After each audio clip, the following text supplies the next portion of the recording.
Hi, I'm Marilee Kay, and this month on social media, I'm going to be sharing a series of videos, presentations about rare disease.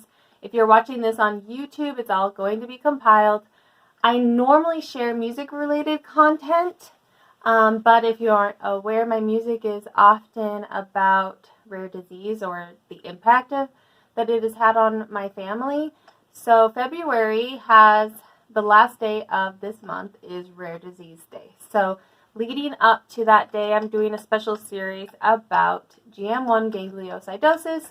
That is the disease that 3 of my 4 children have been affected by. So as a side note, I'm not an expert in this field, but I'm going to be sharing credible sources, authorities on the topic of GM1 and my own experiences as a mother. I'll be addressing the following questions. What is Rare Disease Day? What is GM1? What are the symptoms of GM1? I'll explain what it's like living with GM1. I'll talk a little bit about the Cure GM1 Foundation. I'll talk a little bit about GM1 research and clinical trials that are going on and how to help support people and families with this rare disease and other rare diseases. At the end of this month, I'll share a featured video of our family and GM1 leading up to the actual Rare Disease Day. Hi, welcome to this special presentation about GM1 Gangliosidosis in honor of Rare Disease Day, which will be on Sunday, February 28th this year, 2021. So what is Rare Disease Day? It's a day to raise awareness to the general public and to policymakers about the incidence of rare disease and what it might be like living with rare disease. It takes place on the final day of February every year. 1 in 20 people will live with rare disease at some point in their lives, and there's not a cure for the majority of them, and many of them go undiagnosed. There are more than 6,800 rare diseases. Rare Disease Day collaborates with hundreds of patient organizations from all around the world, and they work on a local and national level to raise awareness in the various countries. And it started as a European event and has grown. And the first Rare Disease Day was actually on February 29th, 2008, which is a rare date that happens once only every 5 years or every 4 years.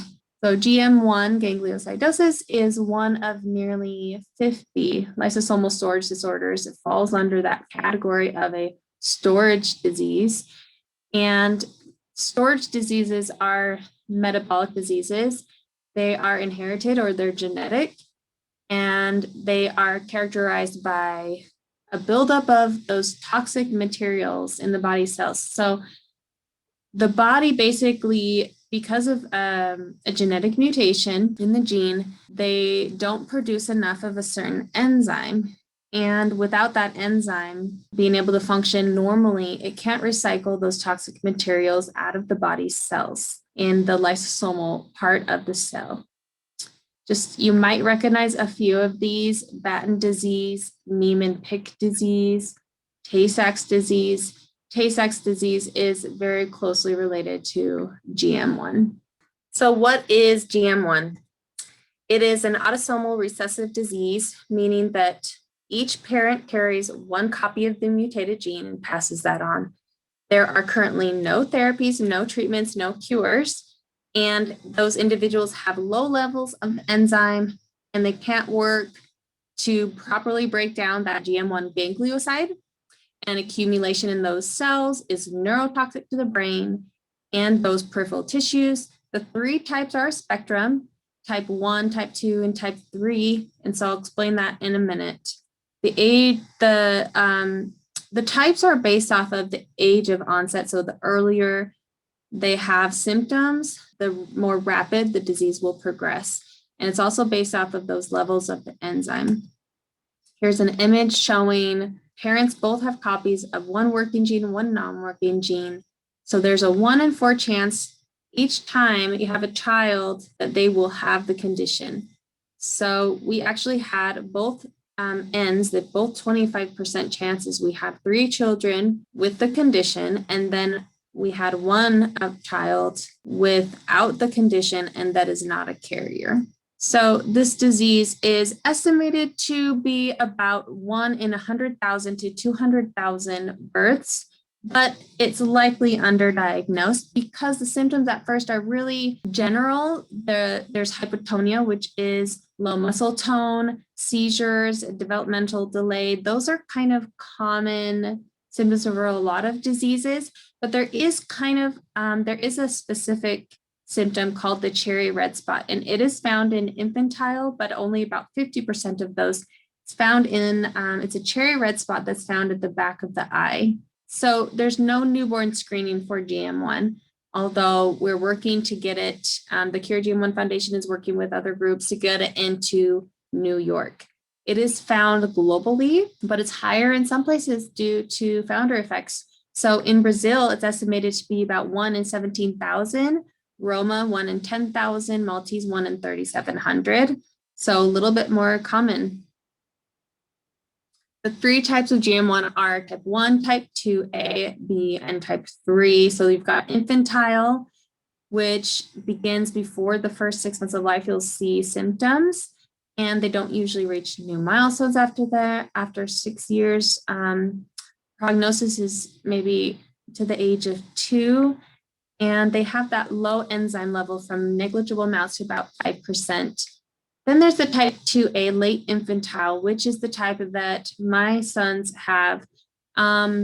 We notice symptoms between ages of 12 months and 2 years, and they have a slower progression of the disease than infantile, but it does have a pretty rapid progression depending on how early you see those symptoms. Rarely new skills after 18 months. Their enzyme levels range from 1 to 5%. Then you have the juvenile type with a slower, even slower rate of decline. You might see symptoms from the age of 2 to 5. They might survive into early adulthood. Their enzyme levels are around 3 to 10%. And then the type 3 adult type is the most rare type. And actually the infantile type is the most common type. The adult type might have up to 20% of normal for that beta-gal enzyme. And their prognosis varies. Here are some images of some beautiful GM1 children, and we have a range of some infantile here, some late infantile types, and some juvenile types. Let's go over the symptoms of GM1.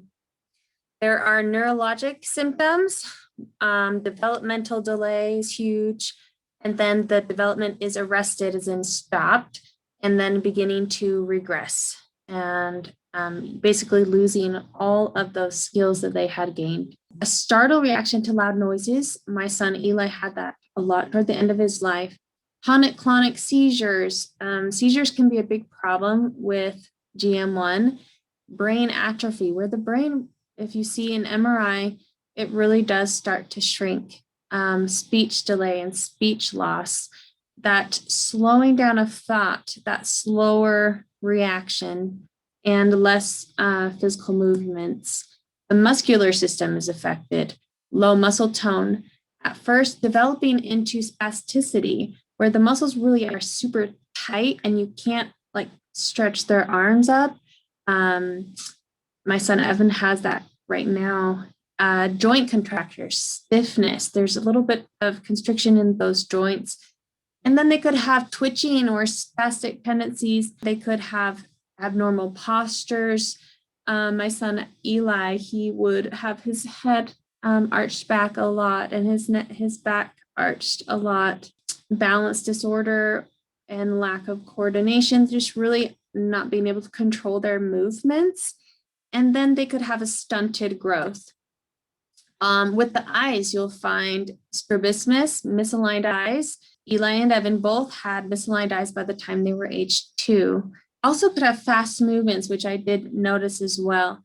The cherry red spot, that, like I mentioned before, might find that in the infantile type in the back of the eye, clouding of that front cornea of the eye or the retina of the eye, and then just that loss, that gradual loss of vision leading to blindness. The adults actually don't have a lot of these symptoms. They don't find those in type 3.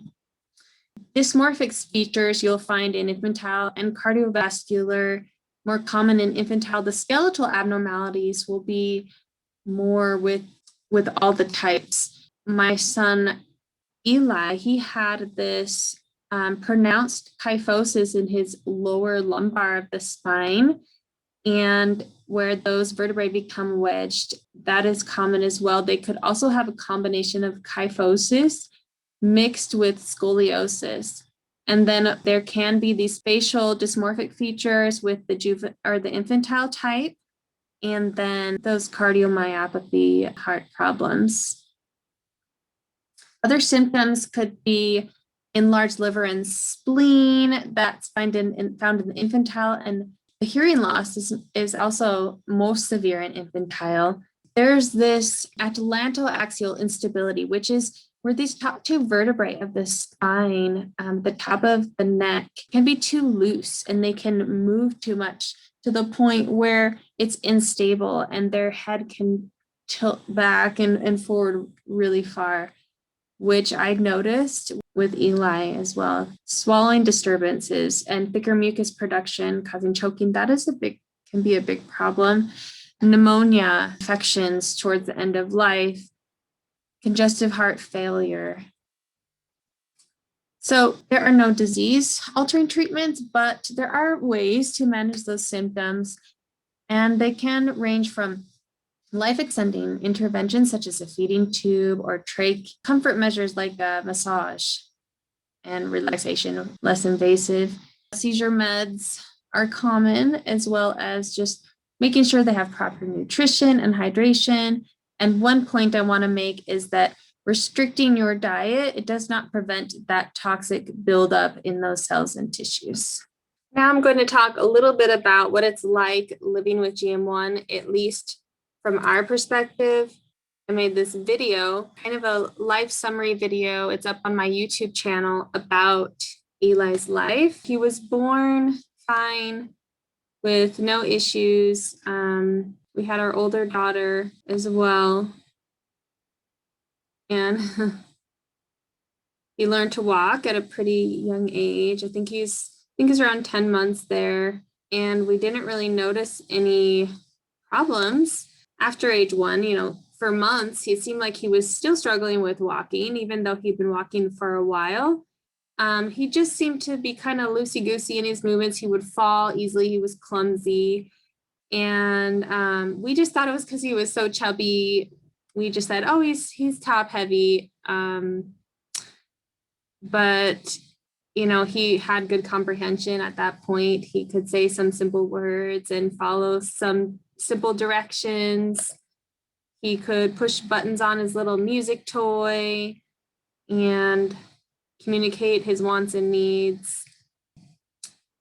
It was when he was 2 years old, we were really concerned because he had speech delay and his eyes were crossing. He had strabismus. He had an MRI done, and it showed delayed myelination of the brain.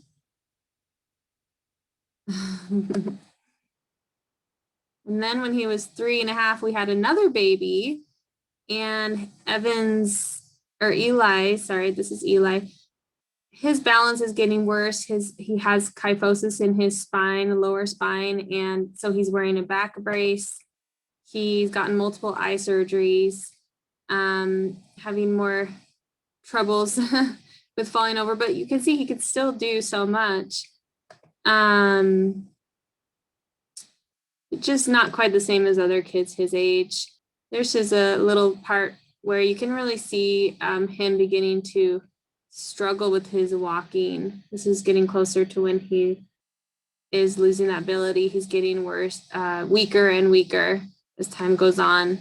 Oh, this is around the time when he was diagnosed. Eli and Evan were diagnosed at the same time at ages 5 and 2. Equipment, we got the walker, lots of appointments and things to get all that stuff set up, the wheelchair. Here is me I made a video explaining how to care for my boys when I was the end of 2019, when I was the end of my pregnancy. I'm showing where everything is. I made these little videos explaining how to put the pump together, what to do the settings at for each child. I was showing how to vent Eli, how to give medications. And then I kind of showed the morning and evening routines, how to get them dressed, how to help them with their kind of coughing, reading books. And then shortly after their diagnosis, we traveled to the University of Minnesota. We wanted to see about a bone marrow transplant for our child, Evan. Because he was only 2, he really didn't have a lot of symptoms at that time. But we chose not to do it because GM1, it hadn't been done with GM1 very much. And the disease that was similar to GM1, it just really didn't seem like it helped that much. But that was the program that they had going there. So we ended up participating in their GM1 research, doing a lot of tests for them and for their studies.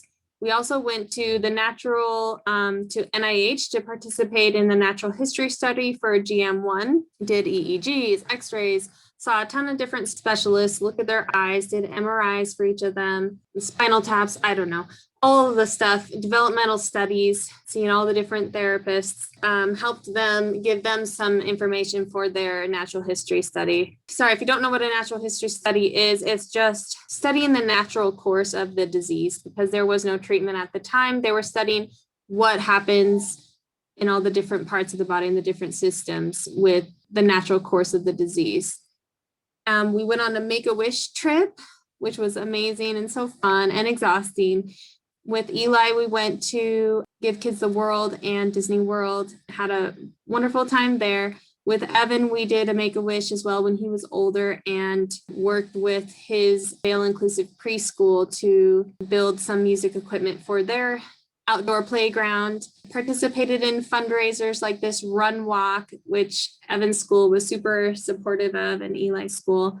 We did a concert, we did a birthday fundraiser. Our family, our church, our respite providers and friends have all been so supportive and helpful to us. And yeah, that's just been kind of a little glimpse into what it's been like for us living with GM1.